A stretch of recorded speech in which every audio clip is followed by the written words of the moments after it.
Hi, welcome to the Somerville Producers Group. I'm Amanda Saweris, and we're coming to you live from Somerville Community Access Television. Our show tonight is All Our Allergies, which I'm sure quite a few of us have been experiencing this season. And I'm proud to have two guests with us tonight. We have an allergist, Dr. George Goldman, MD. He is the Chief of Allergy at Mount Auburn Hospital and also has his own practice in Cambridge and Lexington. Thank you for being here. We also have Martin Feldman with us. He is a licensed acupuncturist and operates out of Watertown. He is also the center chairman for the New England School of Acupuncture. So thank you both for being here. And I want to start by asking if you have seen, asking both of you if you've seen an increase in the number of patients with allergies this year, and if so, to what you would attribute that. I have not seen any more patients this year than I did last year. About 4 years ago, it was an absolutely terrible season, and obviously a change in the climate somehow. Over the last 3 years, it's been stable, so that people are much worse off in the spring than they were maybe 6 or 7 years ago, but the last 3 years have been about constant. Mm-hmm. Well, what about you? Well, I've noticed about the same numbers of patients in my practice coming to me for allergies and hay fever. It seems to me that the reactions seem to be a bit worse this year, that people seem to be suffering a little bit more, the ones that are coming. Mm-hmm.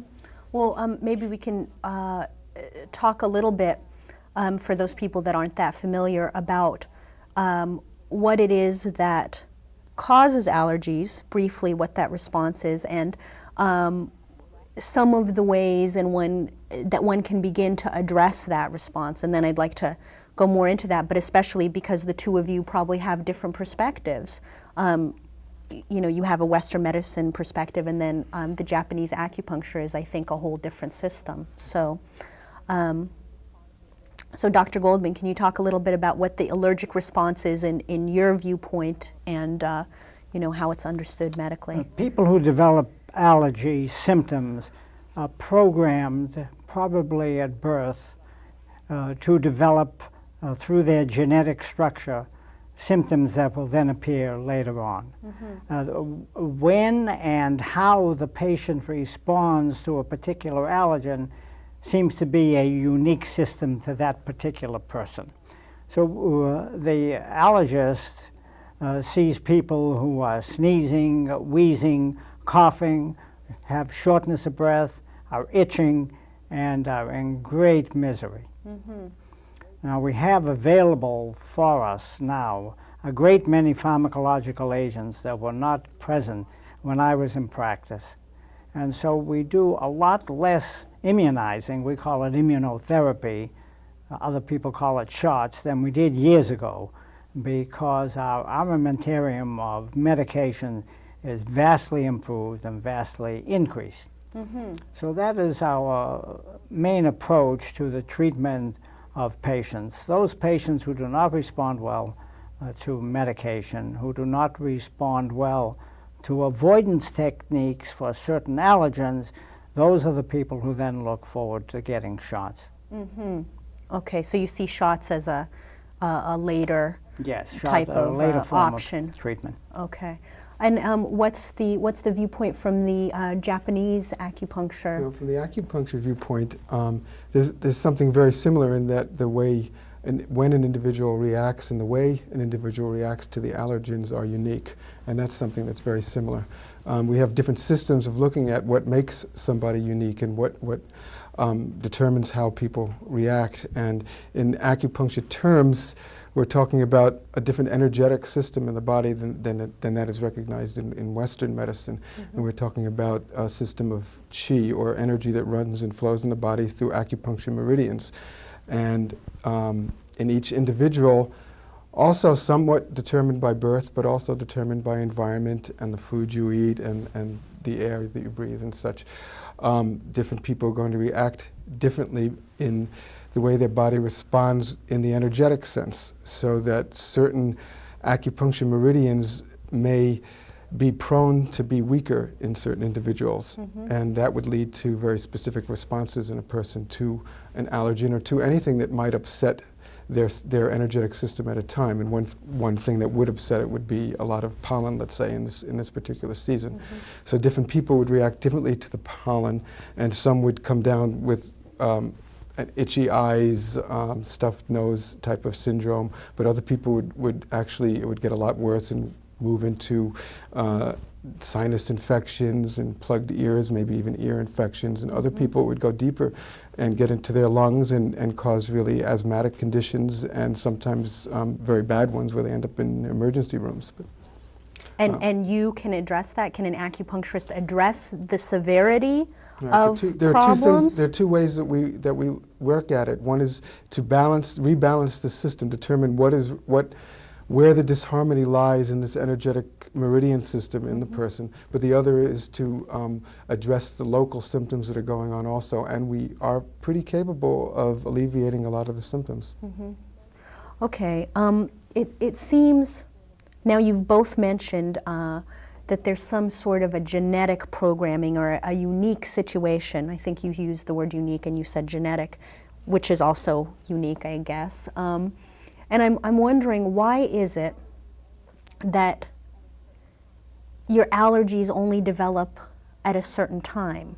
I mean, for example, I'll just use myself as an example since I can. I used to live on the West Coast, and it was only when I moved to the East Coast that my allergies began. And I want to know why they've gotten so virulent as of late. I mean, what sort of factors go into making it hatch at a certain point, as it were? Well, and how do you... Yes, I wish I could tell you why they hatched. Uh-huh. All I can use is that you were programmed, and now somebody pressed the button and said, program run, Right. and it ran. Now, why patients get worse is that they develop certain antibody systems, and the more a particular antibody system, which we call IgE, immunoglobulin E, the more this system develops, then the more problems that the patient can have. And it's a very complex biochemical system that happens. And when when people from Asia come to this country, they may not have allergies. After about 2 to 4 years of staying in this part of the country and exposed to the tree pollen, they develop a very virulent kind of allergy. They are very uncomfortable and very miserable. Now, if you want to know why it happened, I'm telling you they're genetically programmed, but they don't get symptoms until they're exposed to a potent allergen. And now in the spring it happens to be the tree pollens. Right. Same thing as when you moved to the West Coast. Uh-huh. From the West Coast here, you got exposed to some things that you had not been exposed to in the West Coast. Okay. And would you say that the energy balance becomes skewed? Well, I would look at it a little bit differently, that there are other factors involved also, not that you were just pre-programmed for this to happen when exposed to these particular allergens. I think that other things have to be taken into consideration in that because in your particular case you made that move, there are other things that changed in you. So part of it, I don't know if there were some emotional things going on with moving or different sets of people, different sets of working circumstances and occupation or not occupation. So part of that, of course, the time zone thing is a very short thing, but there is a seasonal difference. I mean, there is a change in the biorhythms in living in a different area of the country. Right. It all affects you a little bit differently, and in our system, if things were balanced really well, if other things weren't going on at the same time, your body probably would handle it, even though you may be prone to getting allergies at a certain time, unless all the other circumstances also came into effect, so that if certain energetics were a little bit weaker in you because of other outside factors at the same time, then you would be more prone to also respond to those allergens. Well, do you, so it sounds like you are taking the whole global system of a a person's lifestyle into account and looking at Right, there are perhaps other changes cause and effect, yeah. but also probably in terms of treatment. Do you look at that? Do you look at, say, stress levels, nutrition? We would look at if somebody came to me with allergies that started at a particular time, I would start looking at what else happened at that time and to try to see if there was something else that upset that particular person's energetic balance, to maybe account for their reactions. Because they've been around and probably exposed to a lot of the same things at other times without reacting to it. So treating some of the reason behind it is very effective. Do you look at, do you feel that stress and diet is a factor? How would you go about assessing somebody that came to you with a problem? Well, nobody has ever proved that diet is at fault. The British have suggested in some of their writing that excess sodium is a risk factor for mortality in asthma. But other than that, there is nothing that anybody can prove that affects diet. When we say prove, we mean a repetitive thing that can be controlled in a double-blinded fashion and that seems to affect it. So we do not believe that diet affects it. Does stress affect it? Well, if you had a broken bone and suddenly an enormous emotional factor came about, I think you would feel the pain in the broken bone much more than you do. I don't think you can dissociate the emotions from any physical disability, including allergy, but we don't think that it's unique to allergy. It's unique to the person's well-being. Right, okay. So, did you want to say something to that? No, I think that's very similar to the way we would look at it also, in that the extra stresses of possibly even if food related, but it could be a change in somebody's diet for starting to eating things that they're not used to eating. For instance, in that case with people from Asia moving over here and then starting to react, it could be a change in their diet that also sets something off in their energetic thing that in their energetic field that may make them more prone to allergies, but makes them more prone to whatever energetic problems may occur in them. So somebody else may be more prone to catching different types of pneumonia, let's say, or something, instead of becoming more allergic. Okay. Let's see. In a few minutes, I want to go to a short tape which sort of looks at specifics of how people experience their allergies on a daily basis, because I think that's part of the attraction, for lack of a better word, at the moment in watching a show like this, is understanding, well, how does it affect my daily life, and when does it become, a lot of my questions have to do with when does it become more serious, when do we have to really start to pay attention, and what do we do next. So so if the tape is ready, I'd like to go to that as soon as it is. Let me also tell everybody at home that we're going to have the opportunity to take phone calls here also after the tape, so be thinking of your questions. The phone number at SCAT is 628-8826, and Dr. George Goldman, allergist at Mount Auburn Hospital, and Martin Feldman, licensed acupuncturist, are here with us today, and they'd be happy to take your questions. So once again, the number is 628-8826. Okay, we can go to the tape now. Well, right now I'm just kind of dealing with stuffed nose, congestion, and sweating. I must have tried. I must have used everything.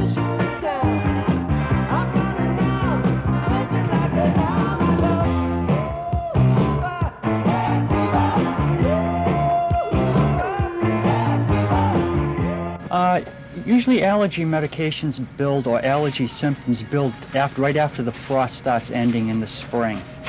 And you'll see a slow increase up to a point, and then it'll kind of level, and then it'll stay there through the summer and the fall till you see your first frost that kills off the pollen. Allergies mostly affect my day by really just annoying me fairly often. Every now and then I get sneezing attacks, and my nose runs, and my eyes itch, and it can be sometimes very frustrating and annoying. I have runny nose and really itchy nose, and as well as sneezing. I sneeze, my eyes get watery, and I just get bumps all over my body. Before, I always thought it was a cold, but it probably was a combination of the cold and irritation of the sinus. I guess you leave yourself open to catch infections because you're always blowing your nose and you're leaving everything susceptible to germs. The allergy it's a nuisance, I guess. I have to carry around a lot of tissues and have to keep on using it all the time, and I don't like that very much. I take echinacea, that's about it. I haven't really decided yet what to do about it, but I'm sure I'll do something because I suffer. Early in the morning I do. My doctor has given me a great allergy medicine called Claritin that helps. I had allergy shots when I was like a baby, like 3 months old, many months old. And over the years, I've come to realize that I just totally deny that it's something that bothers me. I wake up with sinus headaches. The day goes by, I have sinus headaches. But as I get older, I'm dealing more on a psychological level with my allergies and not seeing them as other than myself.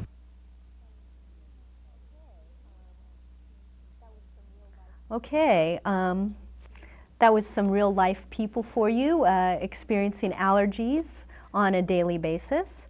And I'm Amanda Sawiris. We're back in the studio with Dr. George Goldman and Martin Feldman, licensed acupuncturist. We were talking about allergies and some of the causes of allergies, what might start to trigger allergies. And I'd like to just continue in that vein.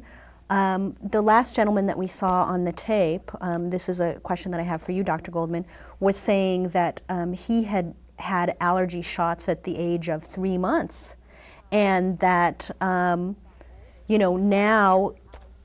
as he's gotten older, he sees that allergies are just part of his life. So I want to talk about that a little bit because I know a number of people who are getting allergy shots at this time, and it seems like a very lengthy, very long process, but there seems to be a certain appeal to them because supposedly they can have permanent effects in terms of, you're not getting allergies anymore. Could you talk a little bit about the shots and what you feel their efficacy is? Actually, let's take this call and then we'll go to that question. Oops, I guess that call wasn't for us after all. Okay, so as far as the shots, what do you think about the shots? Well, shots can be effective, and they can be highly effective.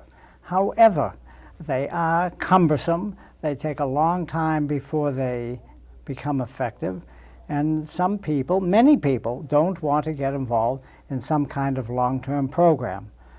To get back to the medication that we use, fortunately today, as opposed to when I first went into practice, there are safe and highly effective medications, not for everybody because medications don't work for everybody, but for a large majority of patients, we first try medication if we cannot control their environment.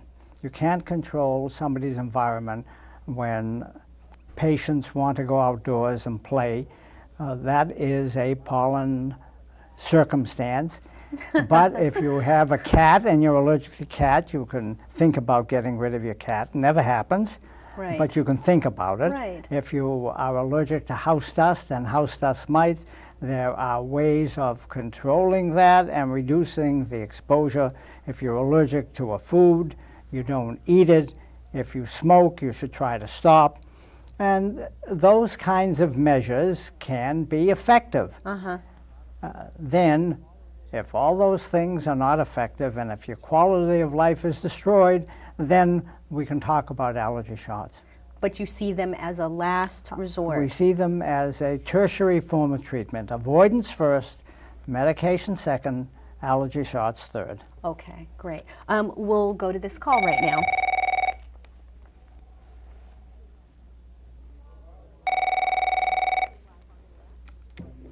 Hi, you're live on the air. Yes, thank you very much for having this program for the Somerville resident.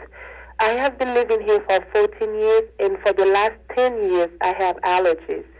And for the last 3 weeks, I went back to see my doctor at least 5 times so far.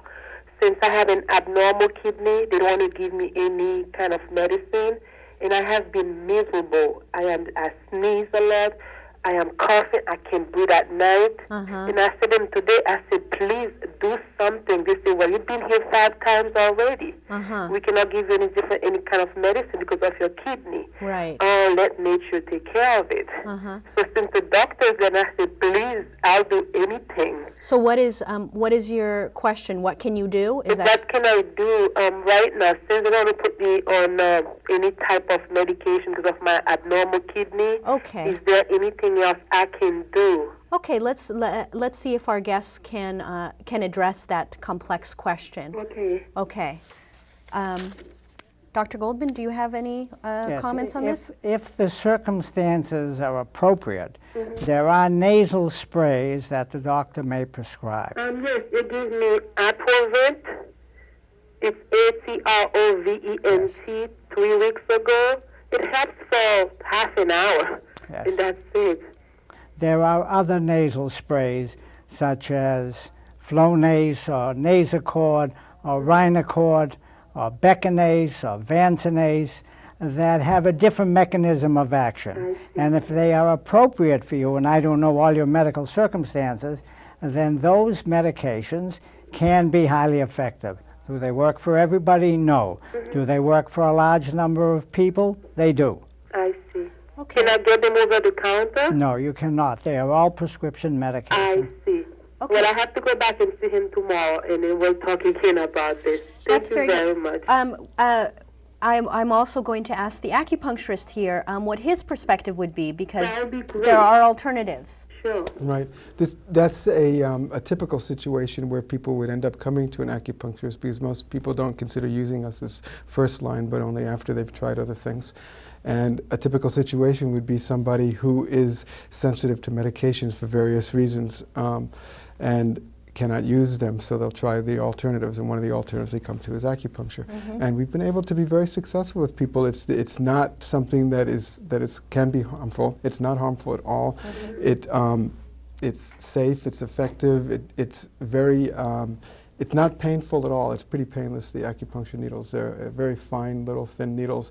And it takes a series of treatments. It's not just a one visit. It takes a series of treatments to help alleviate the symptoms. Sometimes the first treatment itself will alleviate some of those symptoms, but it won't last very long until you have several other treatments, and then the time span lasts a lot longer when in between needing them. But I've had patients that have had treatments one season and never had to come back again for 2-3 years later. They're still doing fine. Do you have your needles? We'd like to take a look at them. And, thank you very much, caller. I think Mr. Feldman will be showing us some of his needles here. Sure. Thank you. Very you. much. Bye-bye. Thanks. I wanted to show people this because there are a lot of people that are needle phobic and don't come to acupuncture because of that. And the particular style that I do is a Japanese style. We use very, very fine needles. And everything comes pre-packaged, it's safe, it's all sterilized, and it gets thrown away afterwards. I just wanted to show, for instance, what one of these needles looks like. It's nothing like, see, people are used to hypodermic needles, and that's what they're afraid of. And these are really very, very fine stainless steel needles. They come in a tube here. We call this an insertion tube as part of using it in Japanese techniques, but without the insertion tube. That's minute. It's really very fine, and it just gets tapped in very gently on particular points. And the idea is to find the exact spot that's going to be the best to rebalance that person's particular energetic problems. And we do that with our various diagnostic techniques. So I was just going to demonstrate a little bit what it looks like when you insert a needle into a point, and It would just be a very gentle tapping just to get it in there. And in some cases, that's deep enough. I'm not lying to you, I didn't feel that at all. I mean, it's really, yeah. And now, a lot of times you can feel it just when it's being tapped in. Patient would be lying on the table with the needles in for, let's say, about 15 to 20 minutes. During that time, they don't feel that the needles like are bothering them at all. Yeah. Yeah. Because people get a very relaxed response to it. And sometimes we want to just manipulate it a little bit Ooh, and get it in feel just that? a little bit. No, not at all at this point. And that's about it. I mean, it's very fine. So what's that doing? If you And get, specifically, what's it doing with allergies? I well, mean, specifically what it's doing, actually, I chose a point that's on a particular meridian. I'm sorry I didn't bring my charts here today. But there is a meridian that flows from this finger and comes up here, comes up the shoulder and the neck here, and goes into the nose area, into the side of the nose here, and has pathways that go inside, and does affect, it helps people a lot with rhinitis or stuffed nose. And sinus problems. So that's why I chose that point in particular. and that's it. One What we're treatment. doing is trying to find points relating to the problem in that particular person, and to be able to tap into that meridian. The acupuncture points are places along the meridian where it's easiest to affect the energetic balance of that meridian. So for somebody, we choose several points for a patient during a treatment, and they'd be lying on the table comfortably and have several of these needles in them. Someone would be here, some of them, if they're having a problem with their nose or their eyes, there might be some local points, but they're very fine needles. In the face. There might be some around the face, and there might be some distal ones, even some in their feet that would affect the problem. And they might come once a week to you or And something like that? that's the average. The typical person would be coming once a week. We'd like to start them. People that I know start their allergy seasons at the beginning of May or the end of April. I like to ask them to start coming a few weeks before that, to see if we can cut it off. Really, start changing that energetic balance beforehand, so they don't have that response. It's harder to control so it afterwards. Has a cumulative effect as Sure well. does. Okay. So similarly, once you get overstimulated, I mean, is it true that that like towards the end of allergy season, people will become sicker? Yes. Yes. It's called the priming effect. Uh-huh. And you can even That's fascinating. you can demonstrate that in a laboratory. You can do this out of season. You can instill pollen grains in volunteers' nose. There is no pollen in the air, and the more times you do that over a course of time, they get worse. Okay, so it does add up. So let me, okay, this is a good question for both of you, but I definitely wanted to start with you, Dr. Goldman. Let's say for a long time somebody's been bothered a little bit by allergies, but not too much, and they just have used over-the-counter medications or really nothing, and then it starts to get fairly severe. It's affecting breathing, and I've met a number of people that this has happened to. At what point do they decide to come to you, and how serious can it get? I mean, what's the concern? I just want to have a bit of a balanced perspective. To a lot of people, it's just an irritant. Well, I think more so than projecting what might happen, we would like the patient to think of what is happening. Okay. And if the patient says, I can live with this, fine, live with it. If the patient says that my quality of life is so strained, I have to do something about it, that's the time to do something about it. Okay. So really, it's somebody has to be in touch with themselves and then Absolutely. decide. Do you find that things like, at what point, let's say I'm not too happy because I'm not feeling good all spring, I have to keep my windows closed, whatever, and I do find that to be true. Should I go out and invest money in an air filter? How do those work? Well, in the spring, in order for air filters or air cleaners to work, you have to keep the house closed. Now, I'm not sure you that's do? yes, because you burden the system. They don't just filter No, they don't everything that work comes that in? way. You have to keep the windows closed. You have to keep the doors closed. Now, if you like to spend spring that way, I don't, but if you like, then do it and get an air cleaner and spend your time indoors. Is that a good quality of life? I don't think it is. Okay. So I think that when the time comes for the patient to have their misery overwhelm them, now's the time to do something. Okay. We have another call. Hi, you're on the air. Hi. I've had allergies for ever since I moved to Boston. That was about 20 25 years ago. And I didn't have them before that. And they've been pretty bad. They're in the spring. I'm allergic to trees. And I discovered, though, a couple years ago that there was a strong correlation between my drinking coffee and my allergic reaction to the trees. I found that if I stopped drinking coffee around February or so, then it seemed like my system would relax and my reaction to trees was much less. Can you comment on that? Would you like to comment on I that? can comment on that in acupuncture and energetic terms like that. I don't think that same effect would happen to everybody. I think the reaction, I think that some people would, and that is determined by the particular energetic imbalance that caused this particular person to have those allergies. So in our system, drinking that coffee and having the caffeine stimulant and such, in our system it affects what we can call the liver meridian. It really doesn't have anything much to do with the liver organ itself, but the meridians are named after organs.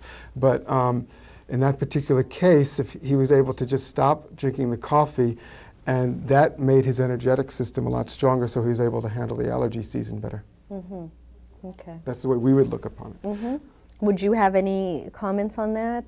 Well, I don't know why caffeine is bothering him. The caffeine is related to a drug called theophylline, which is a potent pharmacological agent.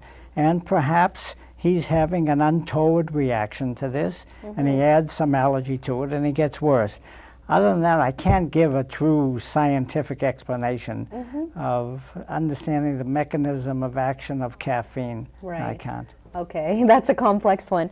I can tell you how I kind of got on that track. And that was because I was doing some reading about allergies and stuff, and found out that your adrenal system seems to be an important factor in there. And I found out that drinking coffee tends to drain your adrenal system.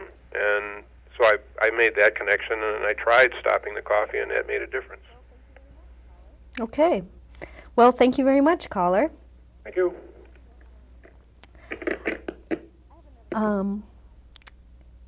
I have another question about asthma. It seems that allergies and asthma are very closely related. And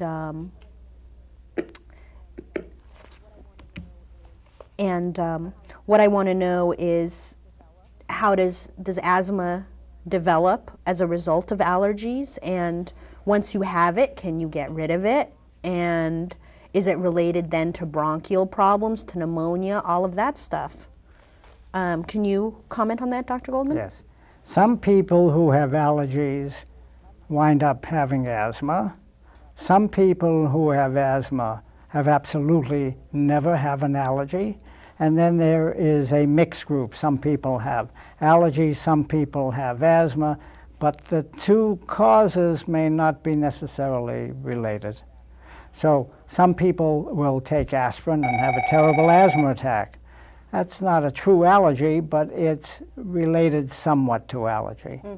Now, these people don't necessarily have allergy or untoward reactions to anything else. Aspirin is their cause, and they get it and they have it. Okay, so if you let your allergies go, it doesn't mean it's going to turn into asthma, does it? Not necessarily. Okay, okay. And I would like to address that to you, but let me take this call. Hi, speaker, you're on the air. Yeah, hi. I just want to say I find this really interesting. I've been watching for the last 10 minutes or so. What I'm kind of interested in is whether people can actually kind of acclimate themselves to whatever they're allergic to, or whether people's immune systems kind of adapt to this constant being on alert, so that your body actually can relax in terms of whatever the allergen is that's triggering the allergy. Because I find that I used to be allergic to cats, and if I live with somebody that has a cat for a while, I kind of adapt. And I've kind of used that philosophy with my dog, because I just recently actually got a dog, and I was wondering, and I'm still kind of allergic to him, and I'm just wondering, I'm hoping that my body will adapt, and I was wondering if you found that in your experience with other people who have allergies. Okay, are you addressing that to one particular person, or? Well, if both, I'd be interested in both sides of this. Okay, great. Would you like to comment on that? Sure. Well, just mine is really just just from experience of talking with people that have had allergies, and some people seem to start with allergies at certain times of certain ages or certain exposures. All of a sudden they come down with allergies even though they haven't been allergic in the past. Other people lose their allergies at certain times and stages and such. And this is irregardless of any treatment they're getting at that point. So some people can probably get acclimated, like this caller, to certain things, but a lot of people with allergies should be careful with that because they won't. They're just going to exacerbate the situation. But with the acupuncture, with acupuncture, we're changing the way the body responds to that whole system. There's an energetic reason or imbalance in the person's body that's causing them to have reactions or overreactions or hyperreactions to these particular allergens. And if we're able to change something in that balance, that's going to change the reactions. It's going to make them not have as much reactions or none at all. And I've seen people that have gone for years. So the body reaches like a new kind of homeostasis. Yeah, exactly. Do you find that people it can get acclimated? Yes, absolutely. Yes. This is there are many patients like this caller who may become tolerant to their cat if they're able to put up with the discomfort that they have prior to that. Once the cat goes out of the house, say there's a separation of a month, then that effect may not occur again. It may be very difficult, and the symptoms may occur even more severe. But his experience with cats is not unique to him. Many people are able to do it with cats. Now with dogs, I'm not so sure that's going to happen. That's interesting. But so, cats so for and some living people, with the them, reactions get worse, but some people only they get three better. things can happen. They either get better, worse, or stay the no, same. but I mean, but some people can definitely get better. Can some people get worse? Absolutely. We've seen some terrible situations when the cat has not been removed. Okay. Thank you, caller. Thank you. That is very interesting. I can't remember what my next question was, but that's okay. Let's see. It does not occur as frequently with other allergens as it does with cats. Okay. Okay, I know what another question is. Another very important question is, what happens once you get allergies? Say, okay, now I have allergies to trees out here. Sometimes I've been so unhappy, I've thought, I'm leaving, I'm gonna move. But some people have said, I've heard a couple of tales. One is that once you get allergies, you're gonna be allergic to more things, period. Another is that allergies go in cycles. That after 7 years, there's a 7-year cycle.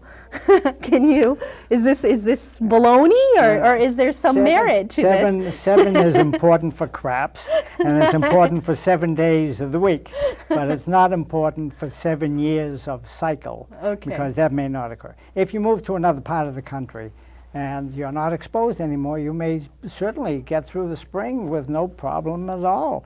If you move up to the mountains and high above the tree lines, you may not have trouble. Okay. Well, we're going to be wrapping up very shortly, although I have lots more questions. But is there any words of wisdom that you would leave us with?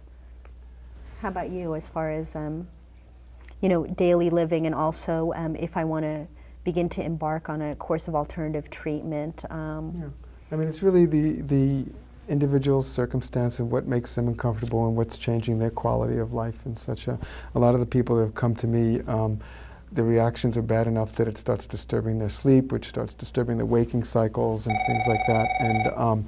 And they want to start pursuing other alternatives and how to control it. And some of them are very tired of taking medications all the time, or have different reactions to medications and want to try something else. In that case, the acupuncture can be very effective.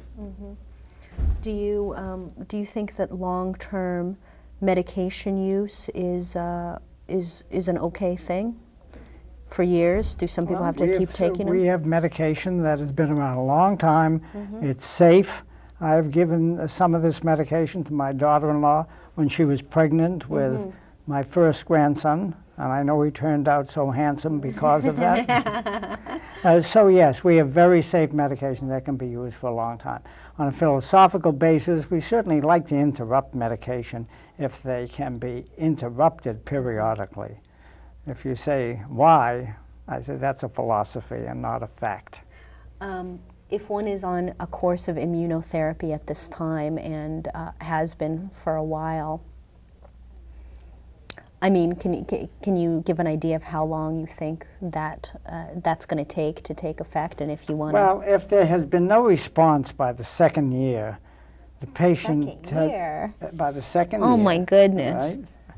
And then the patient should think about in terms of abandoning that kind of treatment. But another option would also be, there's medications that you said are very efficacious, and another option would be to come to an acupuncturist and embark on that sort of a strengthening of the system. Is that how you see it? Yes, that's where I would see it. And some people would need to do that for just one season. And some people would need to repeat it each year because their bodies doesn't completely react to the acupuncture as far as that rebalancing goes. But some people just need the one sequence of visits. Okay. And do you use herbs in your treatment too, or any sort of? Occasionally there are herbs that I use along with it, but I rely mainly on the acupuncture. Okay. Okay, well, thank you both very much. This was very informative, and so once again, I want to thank Dr. George Goldman and Martin Feldman, licensed acupuncturist.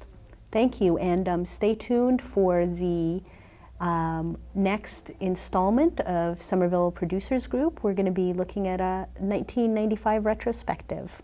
Thank you.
Hi, this is Amanda Sawiris, and we're back in the studio.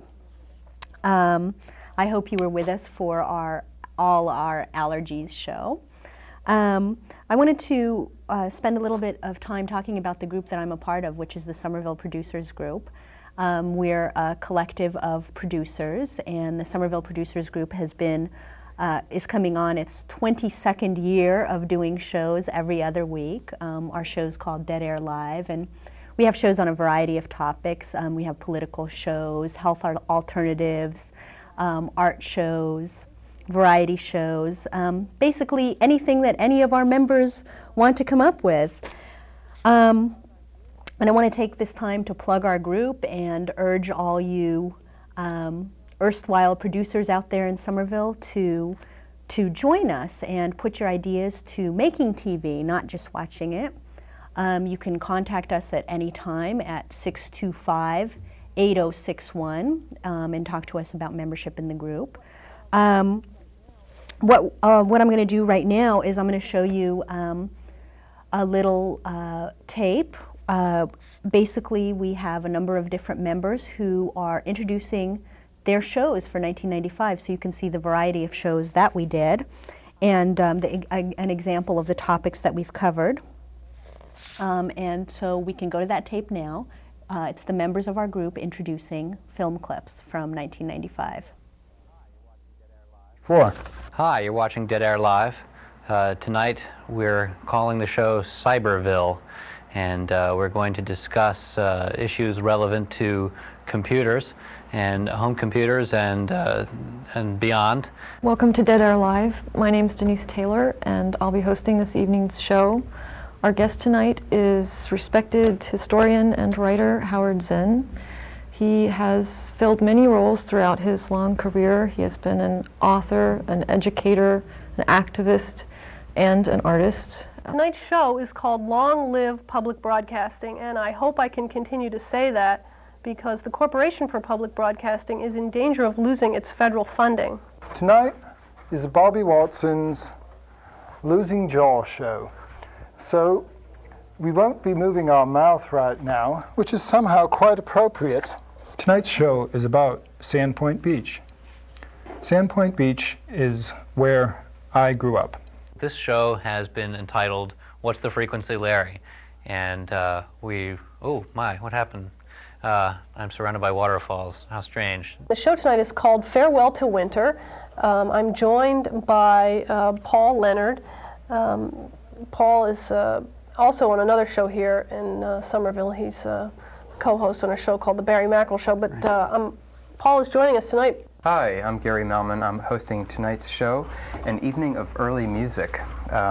In the next hour, we'll chat about some interpretations of what is early music and invite our guests to reflect on this question and share their involvement in this art and culture.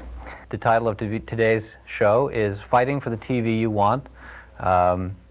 With me on the set here are my two much better dressed guests. Good evening. My name is Rosie McMahon, and this is Dead Air Live. I will be your host tonight on a show which the subject is about tobacco peer leadership programs in your community. I'm Laurel Greenberg. Tonight's show is called Electric Vehicles, and it's a lot more than a golf cart. This reminds me of the first time we tried this show. The Sandpoint Beach is located at the southern end of the lake, which is about a very serious health and political issue facing all workers today, and that is repetitive strain injuries. These injuries are very serious. They sometimes result in permanent disability, but they are also completely preventable. Tonight we're going to be showing you two tapes.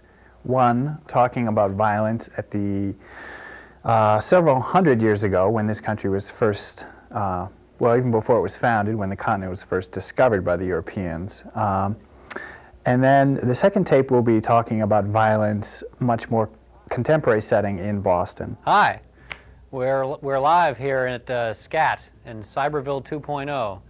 Yes, it's another exciting edition of Cyberville for all you people who are interested in computers and technological issues. Thank you, thank you. Thank you all for coming out here. We're live at this minute, and we're going to start the show as soon as I find the hosts. Hi, I'm Carrie Fallon. Welcome to Dead Air Live. Tonight we're sitting with several women who are running for public office, newcomers to the whole process of running for public office in Somerville. It's a serious news magazine format show. And we're going to have a whole series of interesting reports on interesting things tonight. The School of the Americas is rather a military training facility located here in the United States and funded with tax dollars for roughly about $35 million a year. And it has the sole purpose of training Latin American military officers. Now, when these officers get this advanced specialized training here, they have gone on to their countries, returned, and have become associated with and key players in some of the most brutal regimes in Latin America. Welcome. I'm Creepora, and this is my Twisted Time. This evening, we'll be talking about Halloween and its history. Tonight is the first part of a series of shows called Nuclear Issues, and tonight's show is called Nukes in Space. We're very fortunate to present to you a videotape produced by Carl Grossman and Steve Jamback, otherwise known as Enviro Video.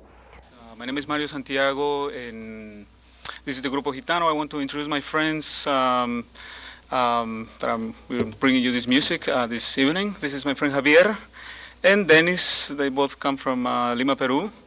And we're bringing you tonight some music from Latin America. And we're going to continue with another song. And this is music from the Andes. My name is Larry Yeager, and I'll be your host tonight for a show called 3,480 Seconds, 15 Years. And I know that, you can see this behind me, I know that that is a bit of an odd sounding title, but what it is that... Hello there, welcome to Dead Air Live, and we are live tonight in Somerville. It is December 5th, 1995. My name is Laurel Greenberg. Dead Air Live is produced by the Somerville Producers Group, of which I am a member. And Dead Air Live airs every Tuesday night, and in fact, it's been airing every Tuesday night in Somerville for the last 21 years. Well, that is a sample of the over 550 shows that the Somerville Producers Group has produced, and it's very exciting for me to see those clips, and I hope it is for you too. Currently we have about 10 members in the group that are active, and we meet every other week, and then on the other weeks we come in here and we have a lot of fun in the studio, setting up the lights, setting up the scene, and creating whatever we want, coming here to you with TV. Let me just tell you some of the shows that we've done this year, because I think it's been a particularly exciting start to 1996. We had the Barry Mackerel Show, which is a variety show. That's really a lot of fun. Rivals David Letterman. We had a show on Haiti, a previously produced Pixels show, Youth Vote. We did a show that I produced on employees with disabilities and their rights. We had an artist come in and talk about stories from prison, and movement on a show on the Zapatistas, a giveaway show, a comedy show, peer leadership on the rise, and tonight the allergy show. So please do join us at any time. And our number, once again, is 625-8061. We're also happy to take donations from the community who wants to support us. We have our own studio, and we archive all the tapes there. If you ever have any ideas for shows, or want to call us while we're on the air, we're happy to hear from you at home in Somerville. 625-8061, and this is Amanda Sawiris wrapping up. Good night.